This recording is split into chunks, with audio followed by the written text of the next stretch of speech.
Welcome, everybody. Welcome to the third and last Low Countries seminar of the autumn, the only one which we're doing completely online, which has some downsides, but also some benefits. And we're very pleased everybody from all over could join us, and on an equal footing, in fact, today. I probably don't need to introduce our speaker to you. She'll be known to many of you.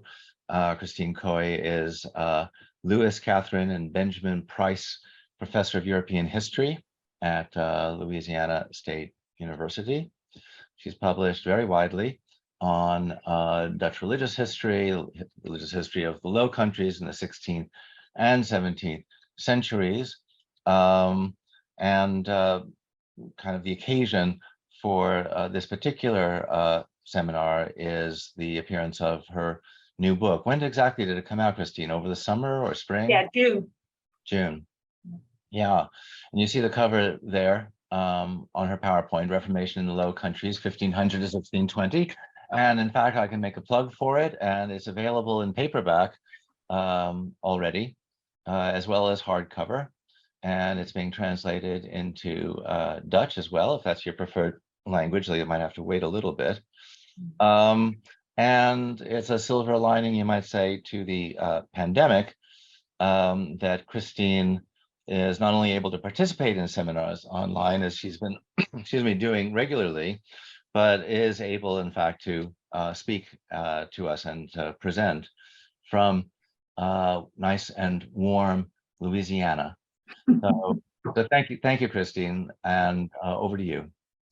Okay, thank you very much, Ben, and also my thanks to Anne and Uli and Lisbeth and the conveners of the Low Countries History Seminar. I'm very happy to be here, and welcome to everybody else. I am very honored to be part of what I regard as a very fabled seminar that has been going on for years, and I'm so therefore quite pleased to talk with all of you a bit about, well, the book I worked on for about 10 years called, of course, Reformation in the Low Countries, which, as Ben said, came out with Cambridge Press last June, and a Dutch translation will be available probably around May of next year. So those of you who prefer to read Dutch, keep your eyes peeled, it's coming.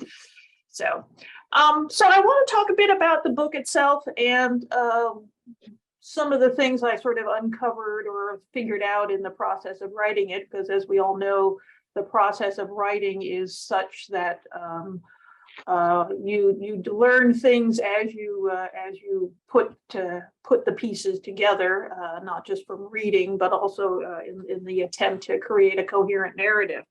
And so I want to talk a bit about the book itself and some of the things that I discovered about it. My impetus was the fact that no one had written a general history of the Reformation in the Low Countries for many, many years, and I had been asked quite often by colleagues in early modern history as to whether I could recommend a good book, a good survey of the Reformation Low Countries, and I could not. And so I took it upon myself to give it a crack, and 10 years later, this is the result. So I wanted to talk a little bit about where to place the book. As I said, there has been very little done in sort of synthetic histories of the Reformation in the Low Countries, and I'll get to that in a minute as to why. But the last attempt at a sort of book-like synthesis is this book here, Léon Elkin's La Réforme en Belgique sous Charles Quint, which was printed in 1957 and was Léon Ernst Elkin, a professor at Liège, the University of Liège, his attempt to write a very brief history of the Reformation. It only went up to the end of Charles V's reign in 1555. So that was the last book-length attempt I could find in any language. And so I thought it was time, after so many years of historiography, for us to have a fresh crack at it. The historiography of the Reformation of the Low Countries, the writing about it, has been colored by a number of different things. One of them is sectarianism.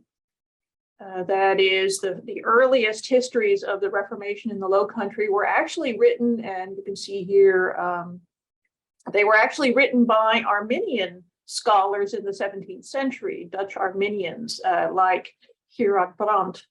Wrote histories of the Reformation, 17th century histories of the Reformation, in an attempt to place the Arminian party, or the Remonstrant party, in the mainstream, if you will, of the Reformation in the Low Countries. And so the first historians actually of the Reformation in the Low Countries were Arminian scholars. They tried to write a history that very much included them, despite the fact that they had been ejected from the Reformed Church in 1619. So there's a sectarian history, and then, of course, a lot of the later 19th century histories of the Reformation in the Low Countries were written by Calvinist historians who wanted to celebrate the triumph of Calvinism in the Reformation in the Low Countries. Alternatively, there were historians from more Mennonite and spiritualist directions who tried to propose that there was a kind of naturally Erasmian Reformation that grew out of the native soil of the Low Countries as well. And then Catholic historians, of course, would write histories bemoaning the defeat, if you will, or the disestablishment of the Catholic Church in the Low Countries as a result of the Reformation. So sectarianism, and we've all, we've all experienced that as historians of the Reformation. Sectarianism colored that historiography early on. Another stream within, or another sort of quality that has hampered the Reformation, the historiography of the Reformation in Low Countries, is nationalism. In that, of course, the Reformation, or the Dutch Revolt, as it was called, led to the creation of two separate states, what eventually become the kingdoms of the Netherlands and Belgium.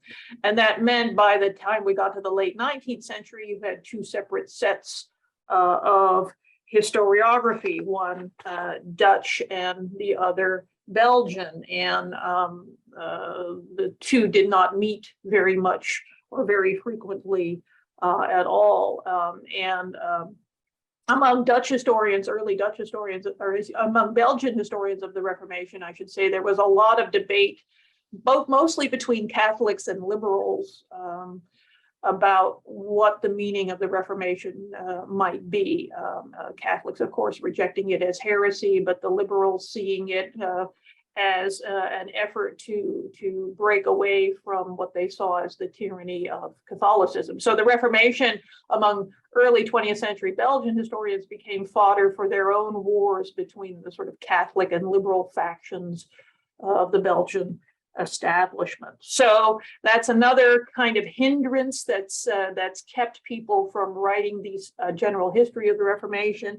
And then I think a third issue with the Reformation, with the historiography of the Reformation in the Low Countries, is that there is localism, in the sense that certainly in the last 50 years or so, and I'm guilty of this, the historians of religion in the early modern Low Countries have concentrated on specific local case studies, or whether those are cities or provinces, mining the very rich archives of Belgium and the Netherlands, And I'm guilty of this. And, Ben, who you did your Utrecht study, I did my Leiden, we've all contributed to that literature. And it's been very, very helpful. I mean, it's the shift, the emphasis on locality. We have learned so much about the Reformation in the Low Countries precisely because of these many, many, many local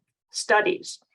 But that's also an obstacle in some ways because it makes it much harder to generalize, to synthesize, to come up with a narrative trajectory of the Reformation in the Low Countries because there are so many local studies and for every generalization I could make about some aspect of the Reformation of the Low Countries, I could find an exception thanks to all of that very rich literature. And so part of my challenge in writing this is to be mindful of both local difference, but also of an attempt to create a larger narrative as well. And then actually, I would say there has been a sort of fourth obstacle, if you will, or hindrance to creating a synthetic history of the Reformation in the Low Countries. And I would say that is the Dutch Revolt itself. If you look at the historiography of the 16th century Netherlands, even in just the past 50, 60 years or so since the Second World War, frankly, the Dutch Revolt takes all the historiographical air out of the room. That is the Reformation in the Low Countries in the literature. We see it going to about 1566, iconoclasm, and then the narrative becomes the revolt or the wars of the Low Country. And religious questions, religious issues get sort of subsumed or elided into narratives of the revolt. And so, so a lot of scholarly attention, especially for the last quarter of the 16th century in the Low Countries, a lot of the scholarly attention is on the wars and to a lesser degree, the wars and the politics, and to a lesser degree, religion. So what I wanted to do was give the Reformation in the Low Countries its own trajectory, its own narrative, one in which absolutely the revolt of the Low Countries plays a central role, but is not the whole story. So I wanted to create its own narrative. And I wanted to do the whole of the Low Countries because, of course, in the 16th century, this was a composite monarchy under the Habsburg dynasty, Charles V and Philip II. And to kind of break away from those old sectarian traditions and those old nationalist traditions, it's also a story of reform, of religion or of Christianity more generally. That is, this is not a particularly Protestant story or an exclusively Protestant story. I use the term Reformation as a blanket umbrella term to cover all the religious changes or the major religious changes that happened in the Low Countries in the 16th century. Right. So here I show you, this is the table of contents. This is just to show you how I sort of frame the whole story. My focus has been largely, in some ways, even though I'm trying to create a narrative of religious history, the focus is to a large extent political in the sense that I think politics plays an important role in explaining the evolution, the developments of the Reformation in the Low Countries.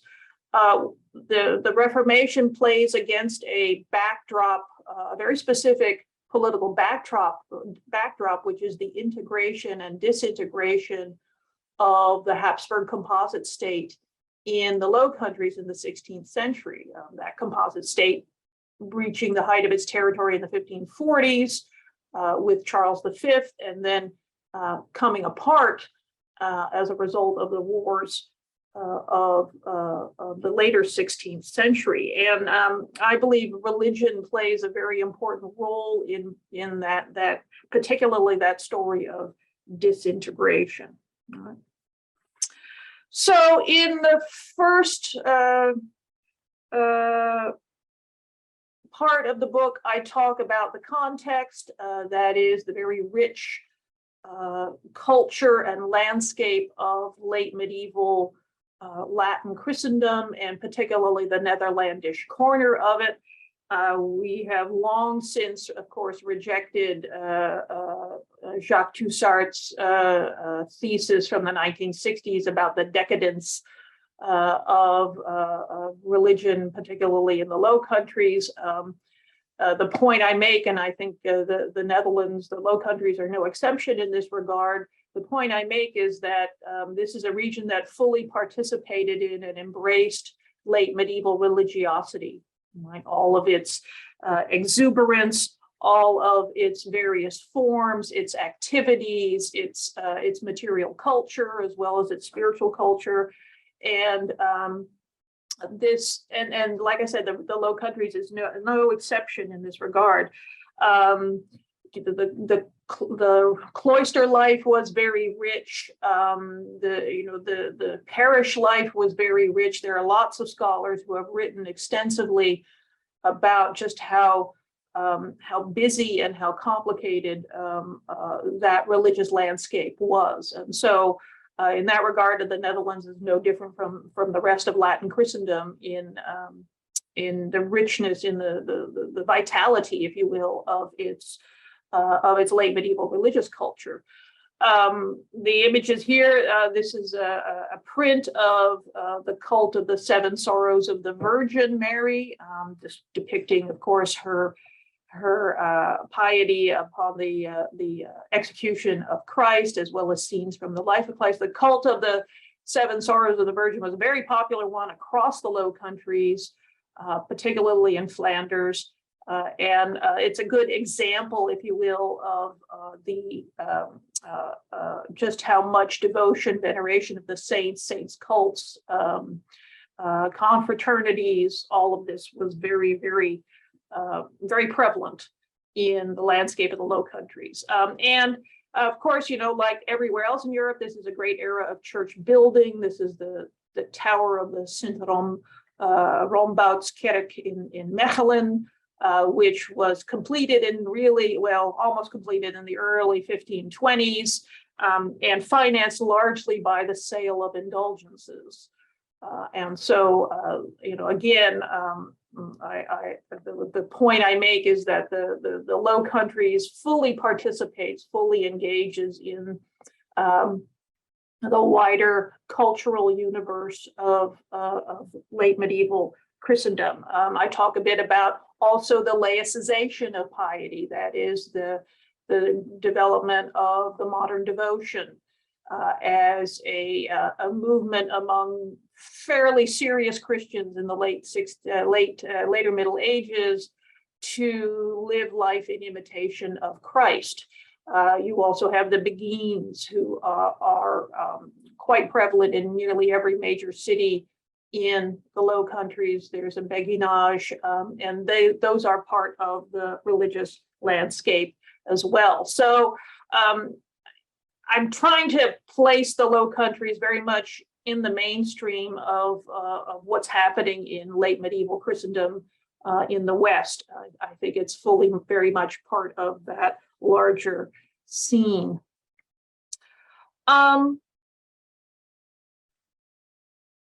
The second chapter talks about how in the 1520s we see the emergence of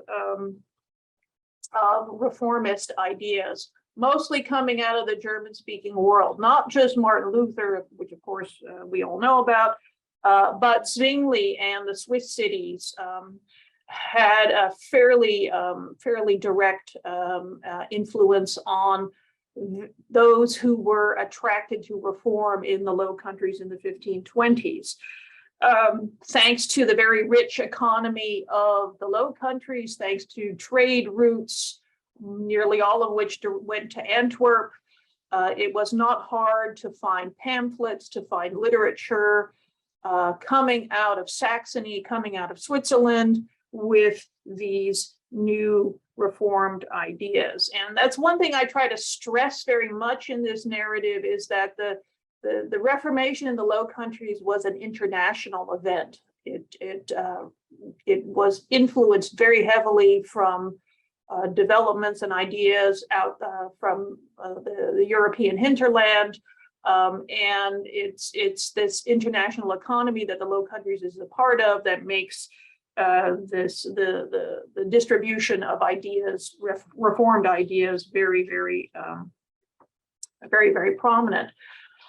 Those early folk in the 1520s, they are, well, they used to be called sacramentarians. I've been calling them in keeping with conventional usage, just evangelicals. They borrow and steal and pick and choose from various reformers, Luther, Zwingli, also even native thinkers like Cornelis Huhn. And they are eclectic in what they select. They like the notion of sola scriptura. It's kind of hard to define these people because nearly everything we know about them comes from their persecutors. But we do know that they had a strong biblicist streak. They had a strong anti-clerical streak, and they had also a substantial amount of them were sacramentarian in the sense that they rejected the idea of the real presence. And in this, they varied distinctly from Luther.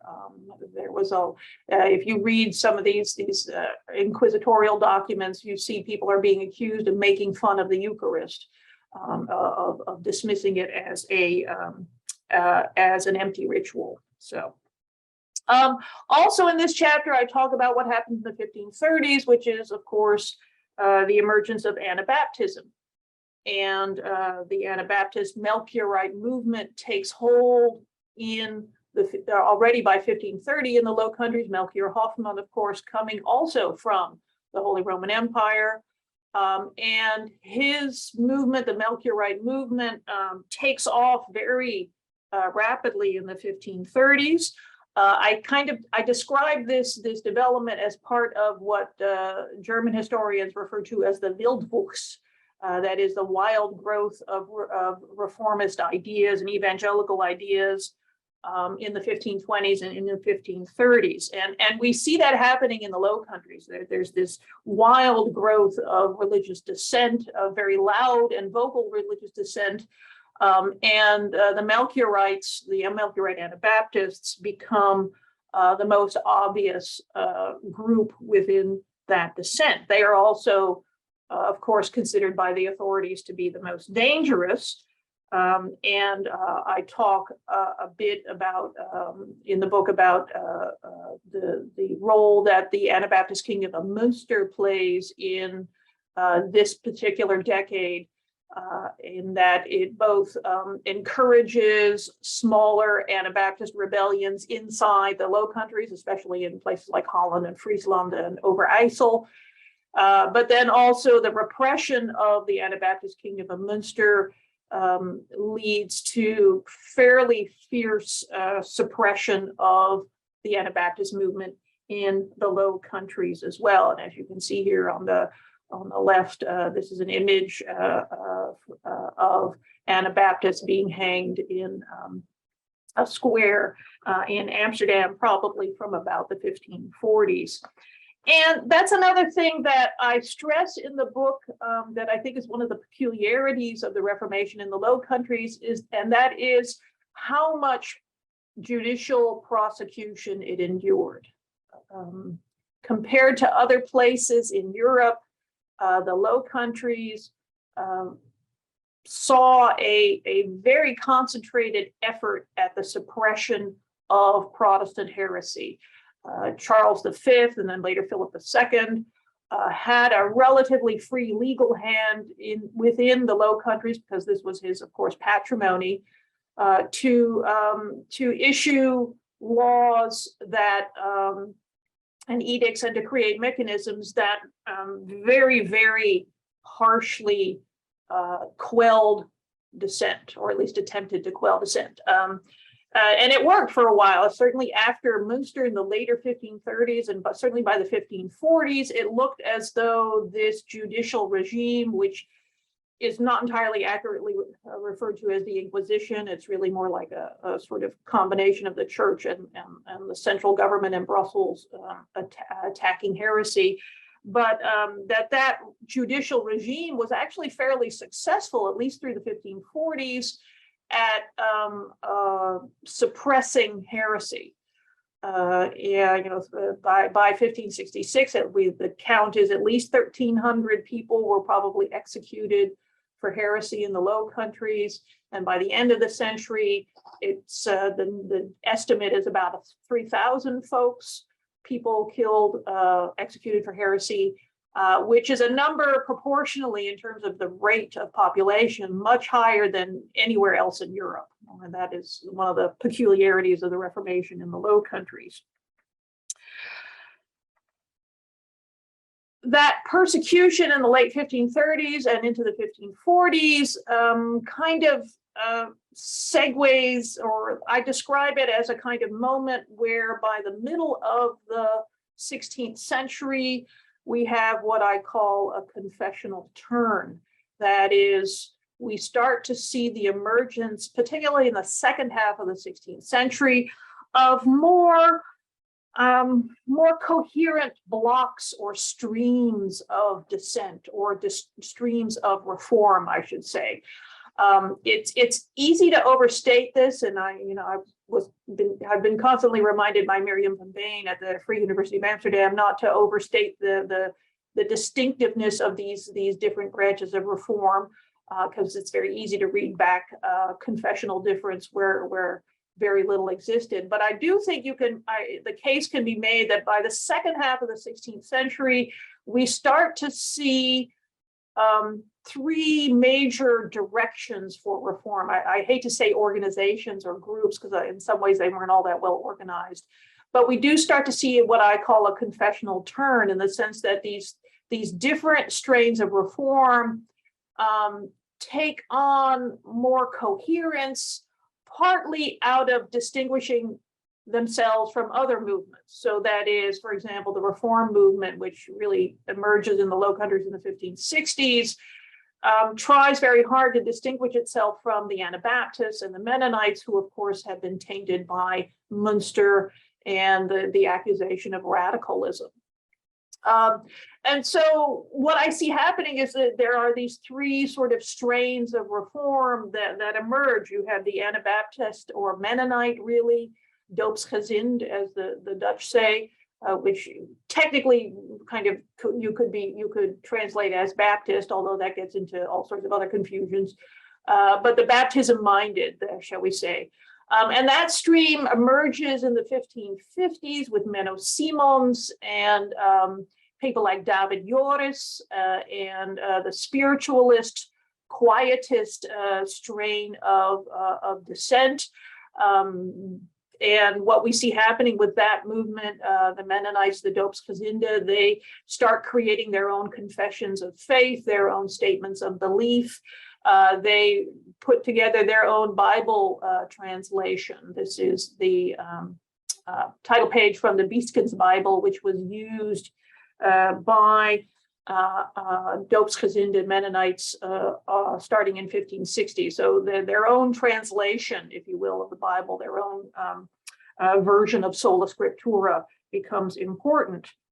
And so Mennonitism and Anabaptism, or rather doopsgezinden groups, they go to a certain extent underground. Some of them go into exile, some of them reconcile with the church, but they become a lot quieter by the middle of the century. And instead, of course, what we see happening is that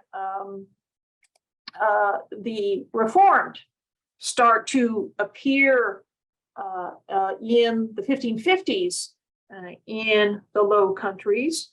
And again, the Reform movement mostly deriving its inspiration from people like Zwingli and Calvin and the French Huguenot movement to the south in the Kingdom of France. And certainly by the 1550s, certain cities in the southern Francophone Netherlands, like Tournai and Valenciennes, are becoming hotbeds of the Reform movement, and they are, in a sense, very much beneficiaries of what we sometimes refer to as international Calvinism, particularly in the French-speaking part of the Low Countries. The Reformed Protestants will end up being, of course, the most successful of all of the dissenting groups. And they too, in the 1560s, take this confessional turn. Guido de Brès creates their own, writes up their own confession of faith. They too come up with their own Bible translation, the Das Bible. And they too start to create a sense of identity and coherence among themselves. And they are very active. By the early 1560s, they have become in some ways more radical than the Melchiorites had been a generation earlier. They are staging raids on prisons in Western Flanders. They are indulging in acts of public defiance, like singing psalms in town squares. They are starting to do hedge preaching in the countryside outside of the cities. And they are very much beneficiaries of the printing press. As you can see here, this is a print called The Burial of the Mass, produced in 1567, and it shows two beggars, that is, two rebel soldiers carrying a coffin with the Mass to a grave being dug by monks, among other things, devils. And behind them, of course, is a weeping cortege of monks and nuns. This is a nice kind of illustration of both the militancy and the sort of anti-clerical qualities of the Reform movement. So likewise, I see with the Confessional Turn, certainly by the middle of the 1560s, the emergence of a Reformed strain within the Reformation in the Low Countries. I try hard not to refer to it too much as Calvinist, because I think that's a misnomer. That privileges Calvin too much in the sort of ideas that and theologies that this movement actually contained. I mean, certainly Calvin was a very big part of it, but he wasn't the only genius, shall we say, behind this movement. And then a third confessional turn, that I talk about is, in fact, Catholic Reformation. I have long believed that Reformation should be not left to the Protestants alone, but that should, in fact, include the very momentous changes in Catholicism that start happening during the course of the 16th century, changes that were not so much dissent as reform. And the Habsburgs in particular were very supportive of Catholic reform in the second half of the 16th century in the Low Countries, most famously with the reorganization of the bishoprics that was negotiated with the papacy in the middle of the 16th century. This was an attempt by the Habsburgs to rationalize, to modernize the diocesan boundaries of the Low Countries. So to modernize, to reform, if you will, but also as a part of an effort by the Habsburgs to, increase their power over the church, and to further along the political centralization that the dynasty wanted in the Low Countries. It's during the middle of the 16th century, by the 1540s already, the first members of the Society of Jesus appear in the Low Countries and start creating communities and start establishing colleges in Leuven, for example. The Jesuits are there very early. Again, part of this is an effort to, of course, consolidate Habsburg power, but also to reform the church, to also strengthen the Catholic Church, to make it clear that heresy would not win, and that the Reformation of the church, this idea of reformatio, was at least as much a Catholic concern as a Protestant one. So I try very hard in this chapter 3, to create a kind of parallel strains of reform, that is Catholic as well as Reformed, as well as Mennonite. They all create their own normative documents. Each of them creates their own martyrologies. They have their own Bible translations. It's not exactly yet pillarization. I mean, that's a much later modern phenomenon, but we are seeing efforts to create distinctions, to make deliberate distinctions among these different groups, which is not to say that there aren't plenty of people who kind of are not committing one way or the other. These are, the famous middle groups, as posited by people like Julian Volcher. There are still Catholics who are Protestantizing. There are still Protestants who are effectively still attending Catholic worship. I don't want to draw boundary lines that are too rigid, but it's clear that the effort to draw boundaries among confessions is really taking off by the middle of the 16th century. And then chapter 4 is about the wars, and that is what's sometimes called the Dutch Revolt or the Netherlandish Wars.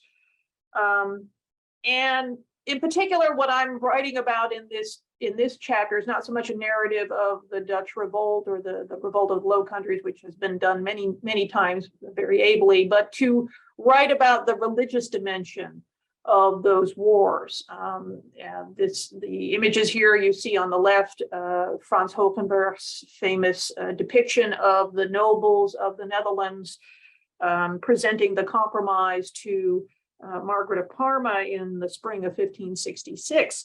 And in that petition, of course, the first and chief complaint is about what these nobles referred to as the Inquisition. The very heavy-handed extra-local judicial prosecution of heresy that had been going on since at least the 1520s in the Habsburg Low Countries. So that in some ways the immediate spark of the wars of the Low Countries was a religious issue. That is, how to deal with heresy, right? And how the effort by the Habsburgs to deal with that heresy, of course, ran roughshod over what the nobility and the local nobility and the local cities of the Low Countries saw as their rights and privileges. And then a few months later, in 1566, of course, you have the outbreak of iconoclasm and mobs or crowds of Reformed Protestants attacking churches, which begins in the far western part of Flanders in August of 1566 and goes on for a good 2 months or so before it's finally over, and which in very many ways I think is really the start of the revolt of the Low Countries. I know it was traditional to mark 1567 or 68, the battles of 1567 or 68 as the beginning, the official start of the 80s, what used to be called the 80 Years' War. But honestly, I think the iconoclasm, the violence of the iconoclasm, is in some ways the precipitating event. And the rebellion itself becomes a very uneasy alliance between the political and religious opponents of the Habsburgs, and that's a very, very tangled history. And like I said, in chapter 4, I try to stick to just dealing with not so much, like I said, a story of the revolt itself, but how, in many respects, at least the revolt of the Low Countries was a religious war, in addition to being a political rebellion and a civil war and a great power conflict. I think it's all of those things at once. Certainly from the point of view of Philip II and the Habsburg government, this is a war not just for the control of his patrimony, but also a war to protect the church The painting here that I'm showing you is from the Greenwich Maritime Museum in the UK, and it's called The Allegory of the Ship of State, and it was painted probably in the 1570s, and is thought to depict the rulers, the political and ecclesiastical rulers of the Low Countries sailing their ship, the ship of state, through the very treacherous waters of rebellion and heresy. So that you have, of course, cyclopses, giants threatening from one end, volcanoes in another, water spouts, seductive mermaids, and the figures in the prow of the boat were thought to be. This is probably Philip II. This might be the Duke of Alba, Sonius, the head of the church. It's the background behind the painting is somewhat obscure, but we do know that it is in some ways the Habsburg point of view of the wars in the Low Countries, of trying to protect the ship of state, if you will, from both rebellion and heresy. And indeed, there's a lot of the rhetoric of the revolt of the Low Countries reflected that religious preoccupation. More than one local official or Habsburg official called this a war for God's honor. Right? So I don't think the war was only about religion, but I think you get an inaccurate or incomplete picture of the Netherlandish wars if you don't include religious questions. And the course of the war, as I'm sure many people here know, was affected by religious issues as well. That is the ascendance of the Reformed Protestantism, especially radical Reformed Protestantism in the 1570s, which allowed for the creation of Calvinist republics in Flanders and Brabant, and the alliance between Reformed Protestants and the beggars, the rebels, that allowed for the emergence of independent states in the northern Low Countries, the breakaway, starting with Holland and Zeeland, but eventually including more provinces as well. And Raymond Fakel and Judith Poldman have very ably described that year 1572 in their book recently about how it's very much military happenstance that causes the breakaway of the independent northern provinces from the Habsburg South. So then, with chapter 5, I talk about Schism, is the title I gave it, and what chapter 5 is about is the results of the wars, the Netherlandish wars, which is the emergence of two states. What becomes eventually the Dutch Republic in the north and the Habsburg Netherlands in the south. By the end of the 16th century, the wars of the Netherlands created inadvertently, unintentionally, two separate states. And although there was a lot of fighting along that military frontier, certainly by the early 1600s, it was pretty much set. And I call this a schism because it's not just simply a separation of political identities, but a separation of religious ones as well, in that the Habsburg South, the Habsburg Netherlands, or Archducal Netherlands, you might say, very much reasserts a Catholic identity, whereas what becomes known as the Dutch Republic embraces at least a Protestant public identity with only the Reformed Church allowed to worship publicly, but at the same time allowing for freedom of conscience and for the sort of toleration of private religion. And so what I tend to describe these in the South as a Catholic regime, and in the North, a regime of toleration. which I have borrowed from the political scientist Michael Walzer. And so in that final chapter, I talk about each of those two different regimes.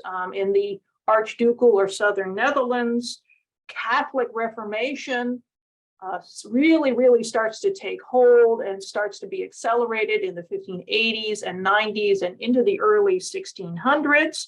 And this is very much a joint effort by both the Habsburg government, but also the church and the laity, to restore proper worship, to restore Catholic worship. There's a lot of physical rebuilding going on because so much of the fighting took place in Flanders and Brabant. So just the physical rebuilding of dioceses, of churches, of monasteries had to happen. There were very laborious efforts by the bishops of the Habsburg Netherlands to reconstruct, to rebuild the church fabric as well. And in addition, and so for example, on the right here, we have a nice depiction of the Jesuit, what used to be called the Jesuit Church in Antwerp, is now the Carlo Borromeo Church in Antwerp. And the Jesuits built a very splendid church for themselves in the 16 teens in Antwerp. And it's a nice symbol, if you will, of that reassertive Catholic Reformation. At the same time, the Catholic South acted very aggressively against Protestant heresy and gave Protestant Southerners the choice to either move or to convert back to the church. And as we know, about 150,000 or so Southern Netherlanders left the Catholic South, not necessarily because of the Catholicism, but also for economic reasons as well. And the propaganda wars against Protestantism continue. This is an image from Richard Verstegen's Theater of Cruelties, where the beggars, of course, are depicted in the most bloodthirsty way possible, throwing beguines into the river to drown and torturing people and so forth. So what we see happening is very much the assertion of a Catholic identity in the South, in what becomes eventually Belgium. And indeed, one can make the argument that Catholic confessionalization works very well in the South. There's a very careful and deliberate cooperation between church and lay and political authorities to re-Catholicize the South. And so Catholic Reformation is actually quite successful in the Southern or Archducal Netherlands.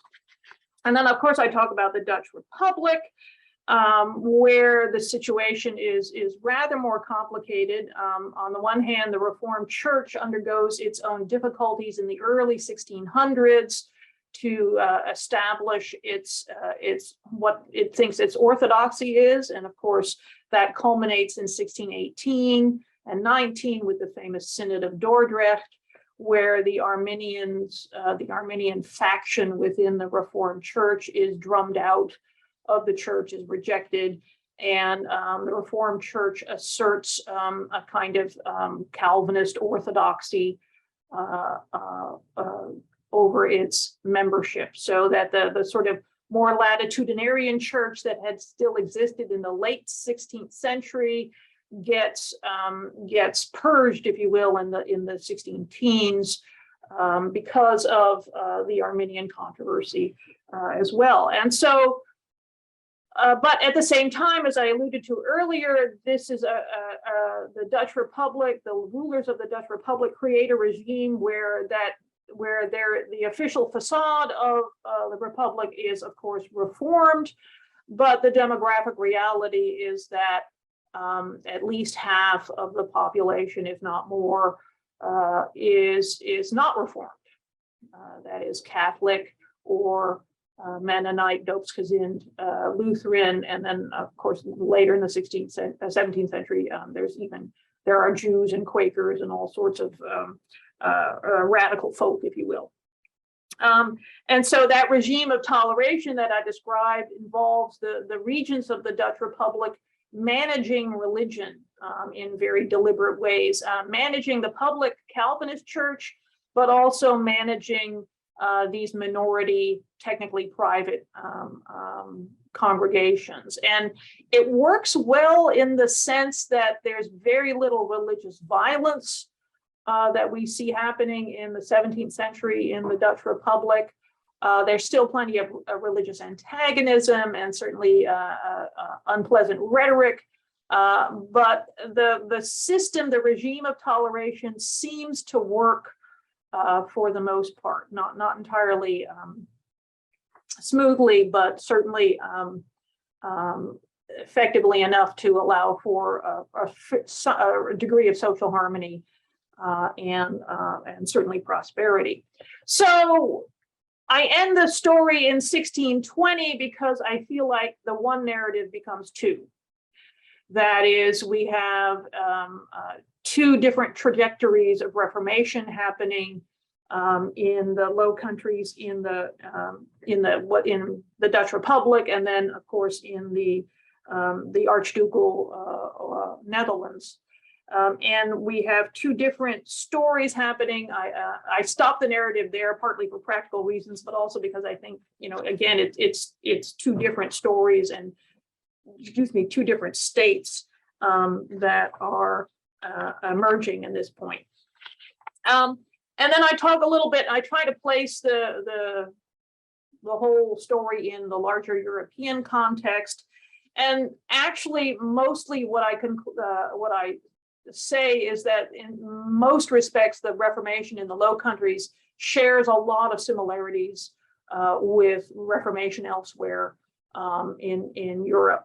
I think there are two peculiarities about the Reformation in Low Countries that are worth underscoring, and that is one, the high degree of judicial persecution that obtained in the 16th century in the Low Countries, per capita much higher than anywhere else in Europe. And then two, the fact that the wars, which were partly wars of religion, ended up creating an entirely new state certainly by the 1590s. The Dutch Republic is, I think, worth underscoring as well. There aren't really any other 16th century religious wars that cause a redrawing of the political map in that way. And I leave you with, of course, Adriaan van der Venne's famous 1614 painting, the Fishing for Souls, which shows, of course, the two Low Country states, the Dutch Republic in the north and the Archducal Netherlands in the south, divided by great rivers, and their clerics, their relative clergies, dark-clad Protestants, Reformed Protestants, and more brightly clad Catholic prelates fishing for the souls of the people of the Low Countries. So thank you very much for your attention. I appreciate it.